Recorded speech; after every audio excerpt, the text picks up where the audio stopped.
Praise the lord, హల్లెలూయా. ఈ Smith విగిల్స్వర్త్ గారి జీవితంలో జరిగిన ఒక సంఘటన. ఈయన ఎక్కడో సువార్త పరిచర్యకెళ్ళి వచ్చారు.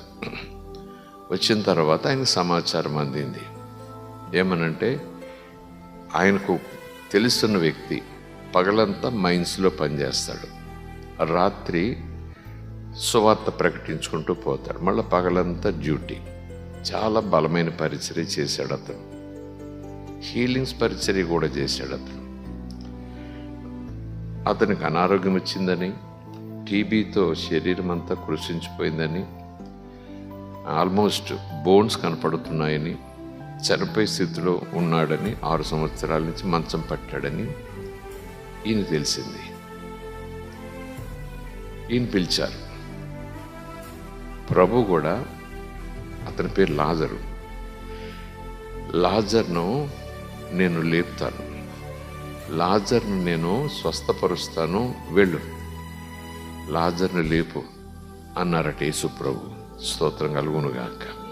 ఈయన ముందే తెలుసు, ప్రార్థన చేస్తూ ఉండొచ్చు, కానీ ఆ రోజు లాజర్ను నేను స్వస్థపరుస్తాను, నువ్వు వెళ్ళి లాజర్ను లేపు అన్నారంట. అని స్వస్థపరచవచ్చు కదా అక్కడే, ఈయన పంపటం ఏంటి? దాని వెనకాల కూడా లేఖనాలు ఉంటాయి. వెంటనే బయలుదేరి వెళ్ళాడు. వెళ్ళేవారు, వచ్చేవారు.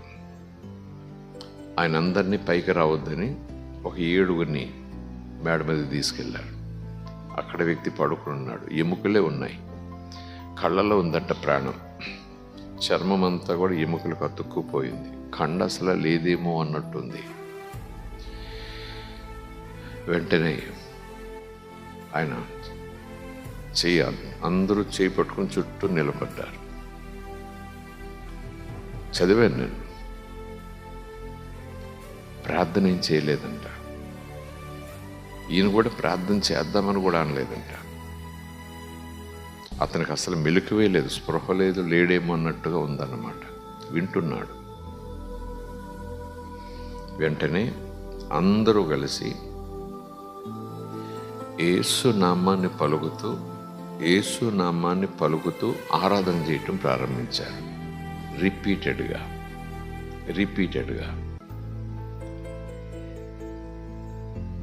కాసేపటికి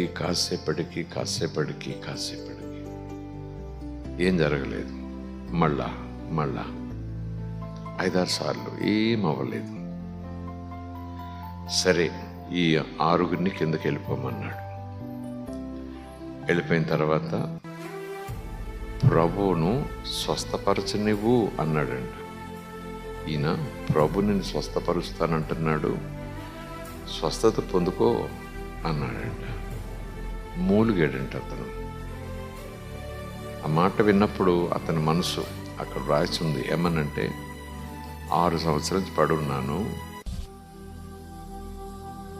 పగలేమో కష్టపడ్డాను, రాత్రంతా సేవ, తెల్లవార్లు సేవ, సువార్త ప్రకటిస్తూ తిరిగాను. దేవుడు ఎందుకు నన్ను ఇలా చేయాలి? 1, 2, 3, 4 సంవత్సరాల, 6 సంవత్సరాలు అయింది. ఎందుకు దేవుడు నన్ను ఇలా చేయాలి? ఆయన కోసం నేను ఎంత శ్రమ పడ్డాను, రాత్రి పగలు ఎలా పరుగులెత్తాను, వెళ్ళిన చోటల్లో సువార్త ప్రకటించాను. నా కోసం బ్రతకలేదు, నా లైఫ్ అంతా ఆయనకి ఇచ్చేశాను. ఎందుకు దేవుడు నాకు ఇది పెట్టాలి? ఎందుకు ఇలా ఉంచాలి నన్ను? 6 సంవత్సరాల నుంచి ఎంతమంది ప్రార్థన చేశారు, నేను ప్రార్థన చేసుకుని ఏమవ్వలేదు అని మనసులో అనుకుంటూ మూలుగుతూ ఉన్నాడు. మళ్ళీ ఈయన రిపీట్ చేశారు, యేసు నిన్ను స్వస్థపరుస్తున్నాడు, లే అన్నారంట.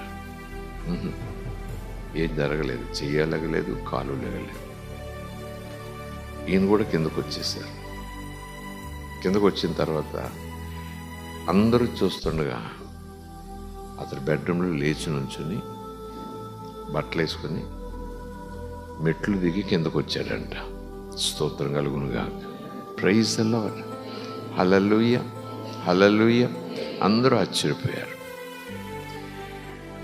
తర్వాత అతడు చెప్పింది ఏంటంటే, మీరు అలా చెప్పి వెళ్ళిన తర్వాత నాకు అర్థమైంది, నేను దేవుని మీద ఆయాసం పెట్టుకున్నా, దేవుని మీద నేను ఆయాసం పెట్టుకున్నా. నేను ఎంత కష్టపడి ఇలా సేవ చేస్తే ఏంటి నాకు ఇది, ఎంతమంది ప్రార్థన చేశారు? మీరు చేయలేదా ప్రార్థన? నేను చేయలేదా ప్రార్థన? ఇన్ని సంవత్సరాల అని దేవుని మీద కక్ష కాదు, కానీ ఆయాసం. ఎందుకు నాకు ఇలాగ? కానీ కిందకు వచ్చేసిన తర్వాత పరిశుద్ధాత్మ సహాయం చేశారు. ఒకే మాట అన్నాడంట, జీసస్ సారీ, ఐఎమ్ సారీ, నీ మీద నాకు కోపంగా ఉంది, సారీ, నన్ను క్షమించు అన్నారంట. అంతే, వెంటనే శరీరంలోనికి గొప్ప శక్తి వచ్చేసింది, లేచాడంతే. స్తోత్రం కలుగును గాక. హల్లెలూయా, దేవునికి స్తోత్రం. ఒక్కొక్కసారి దేవుని మీద మనకు ఆయాసం ఉన్నా, ఆయన శక్తి దగ్గరగా ఉన్నా అది మనలో పనిచేయదు. 5 సార్లు 6 సార్లు 7 సార్లు యేసు లేపుతానంటే మరి ఈయన వెళ్ళాడు, ఏం లేవలా. 5 సార్లు 6 సార్లు లేవలా. ఈయనకి అనుమానం రాలేదు, కానీ ఏదో జరుగుతుంది, దేవుడు కార్యం చేస్తారు అని చెప్పేసి వచ్చారు. వచ్చిన 2 నిమిషాలకి ఈయనలో అంతర్మదనం అన్నమాట.